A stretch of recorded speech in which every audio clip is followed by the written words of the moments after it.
ত্রয়োদশ জাতীয় সংসদ নির্বাচনের ঘোষিত তফসিলকে বাংলাদেশের রাজনীতির জন্য নতুন অধ্যায় হিসেবে অভিহিত করেছেন বিএনপির মহাসচিব মির্জা ফখরুল ইসলাম আলমগীর। তিনি বলেন, তফসিলের মধ্য দিয়ে প্রমাণিত হয়েছে বাংলাদেশ একটি কাঙ্ক্ষিত গণতন্ত্রের দিকে যাত্রা শুরু করেছে।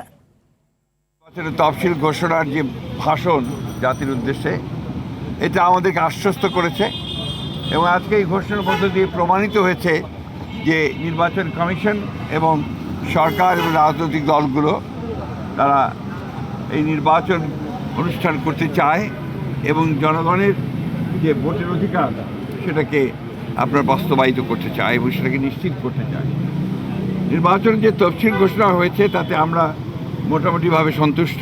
আমাদের প্রত্যাশা যে নির্বাচন কমিশন একেবারে নিরপেক্ষভাবে, সুষ্ঠুভাবে, অবাধ এবং একটা গ্রহণযোগ্য নির্বাচন অনুষ্ঠান করবে এবং এখানে সকল রাজনৈতিক দল এবং প্রার্থী তারা সবাই সচেতনভাবে এই নির্বাচনটিকে একটি উৎসবমুখর একটি নির্বাচনে পরিণত করবেন।